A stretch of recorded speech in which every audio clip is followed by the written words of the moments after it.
Hello everyone. Welcome to this Iliad webinar in the Iliad webinar series. Today we are going to address business, blue technology and business innovation. And we are inviting you to take part in the co-creation of this facility. And we are, of course, happy to have several of our Iliad pilot representatives here with us to help the discussion. My name is Bente Lilja. I'm going to be your host today. And before we start, I would like to encourage you to be actively participating, meaning in the first phase, at least ask questions and comment in the chat, please. You can see and say where you come from. That would be nice. We are creating a community here.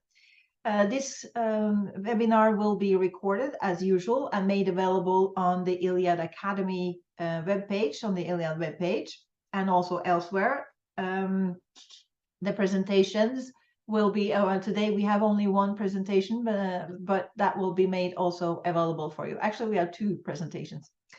I will go on and share my screen so you can see the program that I will share with you.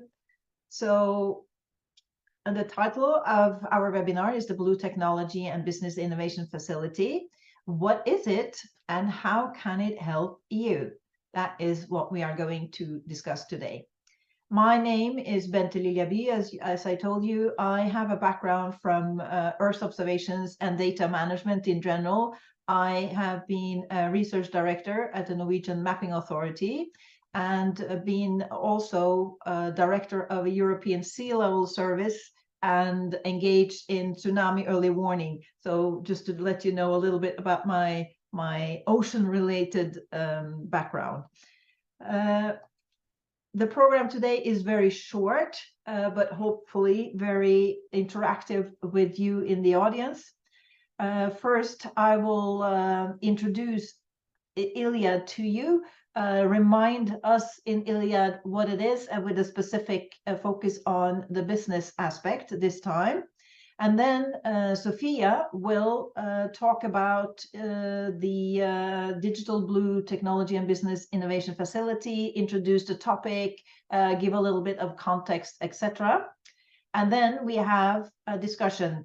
I can tell you already that Sofia has prepared six slides that collectively can say that we are asking some to discuss some of the challenges and also, not to forget, some of the possibilities and the resources that we do have. So that's the program for today. And first, then, just a few words on Iliad and digital twins of the ocean. A digital twin of the ocean. I repeat this definition because there are many out there, and I think it's only healthy to remind ourselves of what it is. It's a virtual environment representing the reality, in this case, ocean, and the activities and gadgets or installations in around the ocean. It's running a complex predictive management scenarios. You can run a predictive management scenarios. It's an innovative system that integrates across many disciplines, many sensors, models, and digital infrastructures. It's important to make it interoperable.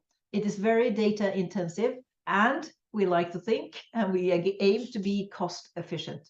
I'd like to add here that it's not only what-if scenarios type of twins we are talking about. It's also a situational overview with the latest and the best information that we have. So it's more than one type of twin, if you like. So this is a quick reminder that actually the ocean is very complex, is vast, and it consists of geological, biological, and numerous interactions between its components and the human activity. And to reflect this complexity of the European digital twin of the ocean, the European Union, its members and associates and collaborators are developing a core infrastructure, model capacity, and implementations on local and sectoral twins. And this ecosystem of resources and approaches, that's what comprises the European Digital Twin Ocean. So sometimes you hear digital twins. We are in Iliad talking about twins because there are many thematic and local twins. But on a political level, you can often hear the European Digital Twin of the ocean. And I just explained that it actually consists of a whole ecosystem. We are building this within the Iliad partnership. And we are building this closely with our partners, collaborators around the Iliad consortium. And we are trying the best we can. We are working on successfully also aligning the different interoperability tools. And so that's sort of a short overview, and I just wanted to explain you a little bit. You hear digital twins and you hear digital twin and you hear the European twin. I wanted to explain that to you so that we are on the same page. So Iliad in a seashell is enabling this ecosystem of interoperable digital twins through existing resources, but also Iliad is providing new resources. We have sensors, we develop technology of citizen science is also an important component of Iliad. Then, and this is important for today's topic, the marketplace. We are making the results of what we are creating in Iliad available through a marketplace. And it goes both for data, it goes for the different components of the twins and the twins themselves. And it's also open for externals. As I say, we are inviting collaboration with the environment around us. And we provide various solutions to the challenges that we have to address and try to solve. And we do that through this thematic and local twins. And you see here that there is a number of different areas that we are covering in Iliad. So a digital twin can be related to renewable energy. It could be to aquaculture. It can be jellyfish, and harbor safety. Just to mention, you see the whole picture here. There's a number of pilots that we are, or digital twins that we are developing in Iliad.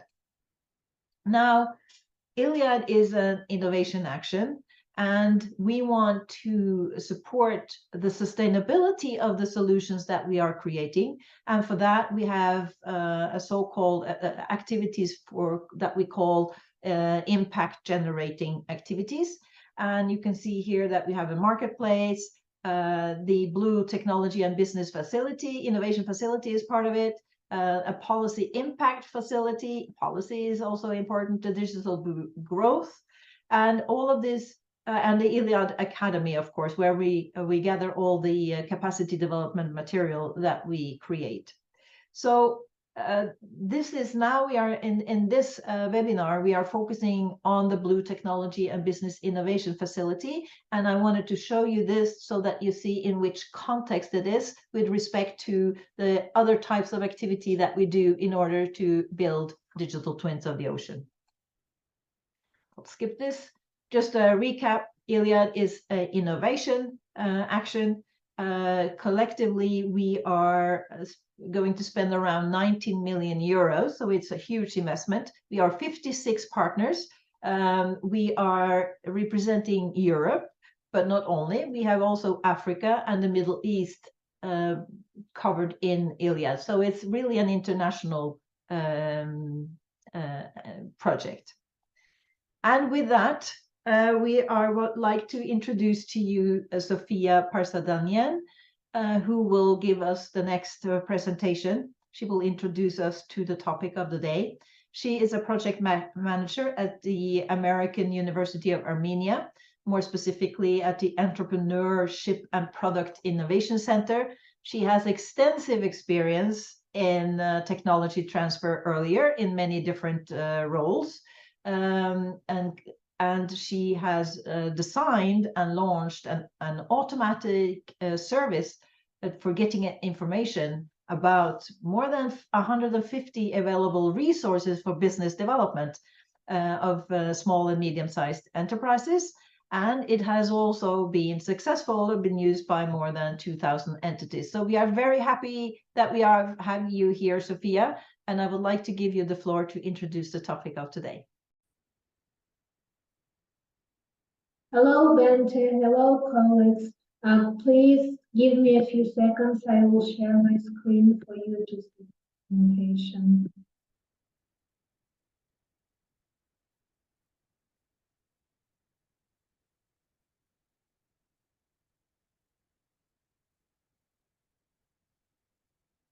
Okay. Establishing and operating the Iliad Digital Biotechnology and Business Innovation Facility, the BTBIF. It sounds incredibly mysterious, doesn't it? I'm working on this task and still am sometimes confused with this title. Today we will highlight the main challenges of moving pilots, researches, data towards commercialization and discuss how can we design the BTBIF to foster that process. I will skip this slide because I think we've heard something from here a few minutes ago. Today, actually, I'm here to discuss with you mission and goals of the BTBIF, the initial vision of the process of the BTBIF functioning, the initial vision of benefits for pilots from the BTBIF.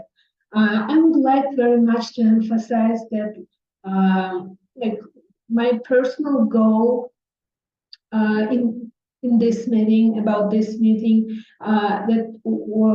to share with you our intention, like the information that we are here to serve you in transition process from science, deep tech to market products and services. If you look at the process in scientific domain, you'll see that there are investment in research, basically the process of converting money into science and data. And then we have technology transfer as the process to convert science and data into money. The same logic we see inside the Iliad project. Establishing and operating digital twins, a process of converting funding into the data about the ocean. Tech transfer work package is about the process of converting data about the ocean into valuable services and products for society. And we see the role of the BTBIF here as a link to necessary resources that can help pilot projects in their transition towards commercialization. I'm pretty sure that this sounds maybe more practical, but still not clear. Actually, to clarify this picture, we are here today. Well, why and what for? Pilots already data, research, service, scientific project should move towards commercialization. Maybe this is the very, very first question. The first title of this slide was deliverables versus commercialization.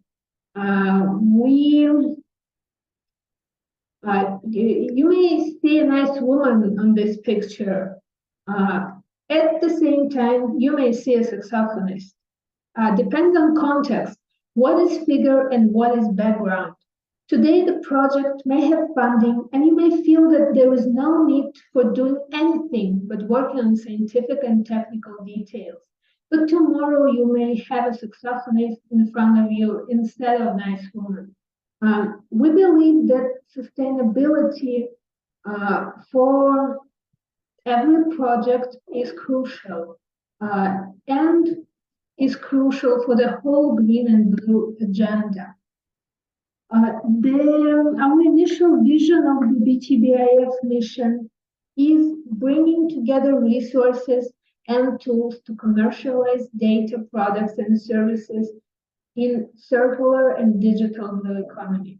Our initial vision of the BTBIF goals is first of all to support tech transfer process inside Iliad and maybe beyond, to support business development processes, again, inside Iliad and beyond, and finally to raise the number of startups and licensing deals in digital blue economy domain. Why are we putting the mission and goals this way? According to one of the reports of the European Commission, more than 40% of scientific projects see funding as the main bottleneck to innovation exploitation. But only 5% of them, imagine 5% of those 40% have managed to seek for funding. It's quite picturesque illustration of lack of knowledge about the funding sources. Also, it shows us that support and mentorship would be needed as well. Here, what do we see here?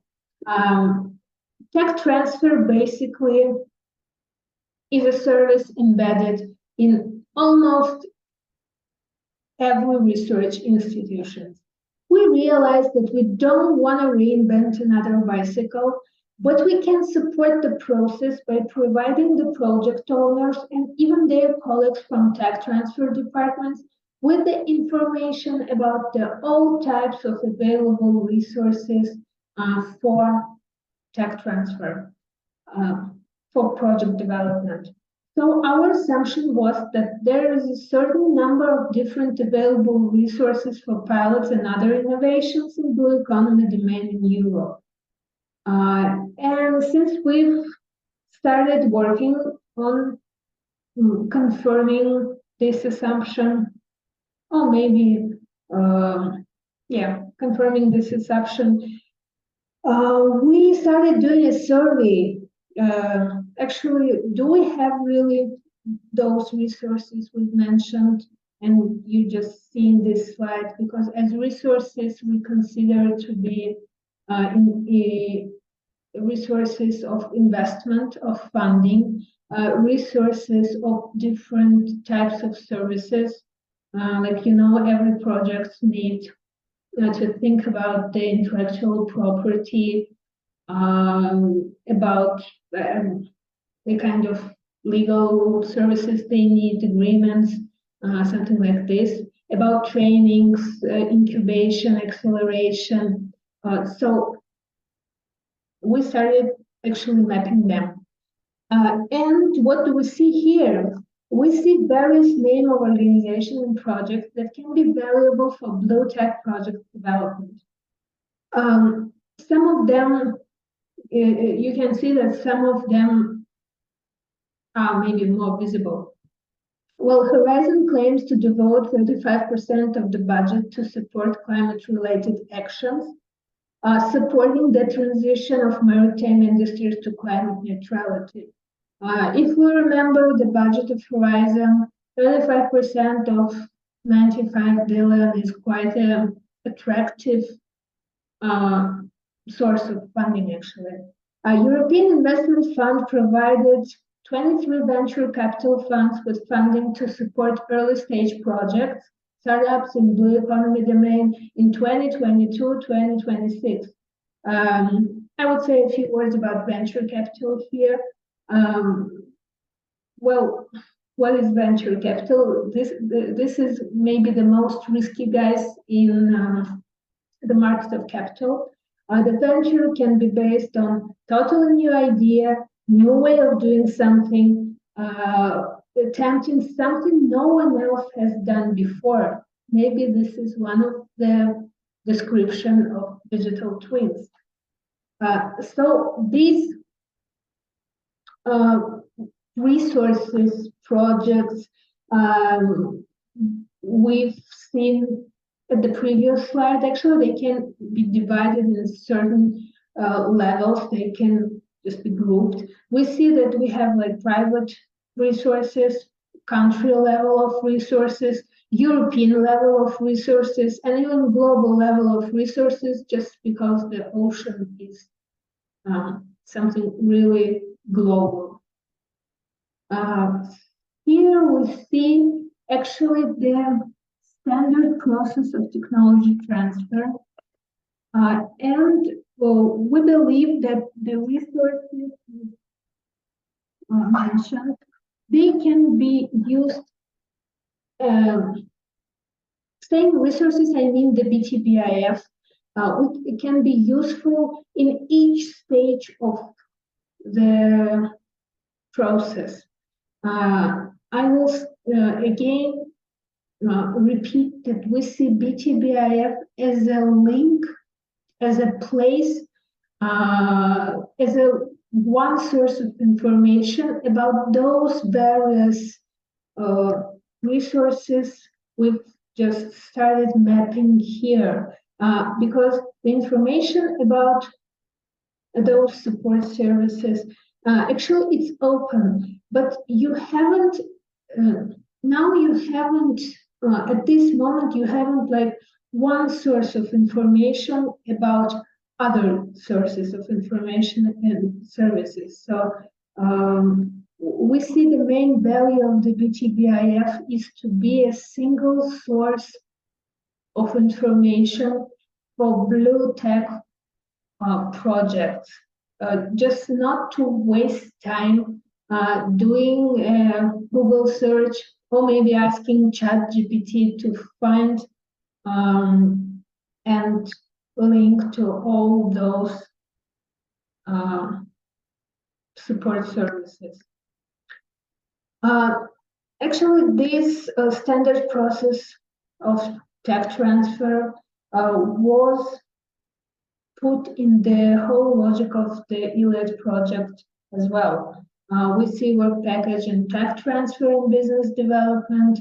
We see the BTBIF task inside capacity building. And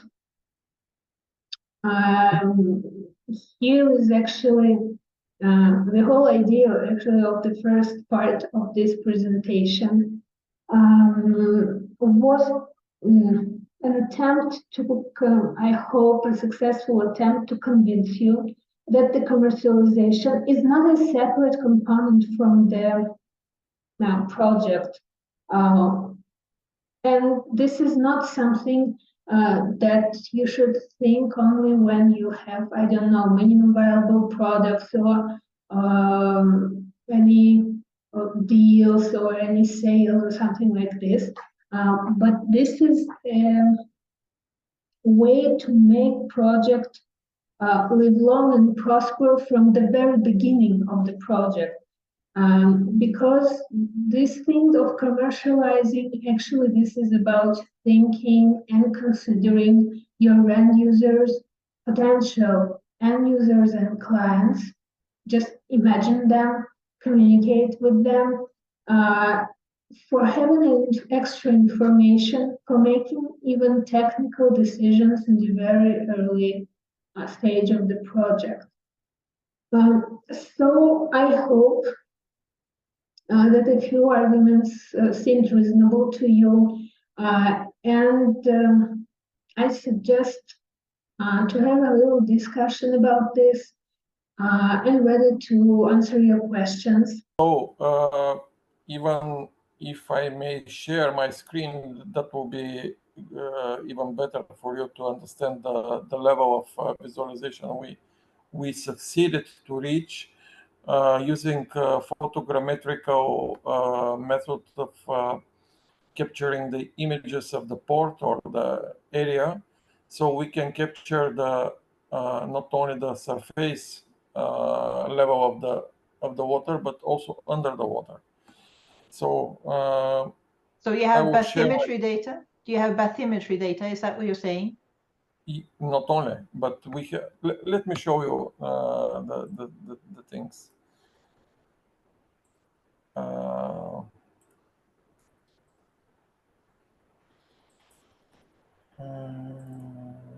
Iliad.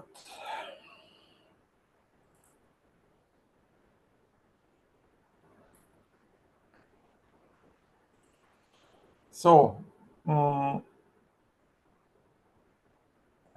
the idea behind is that with with the technology we have now,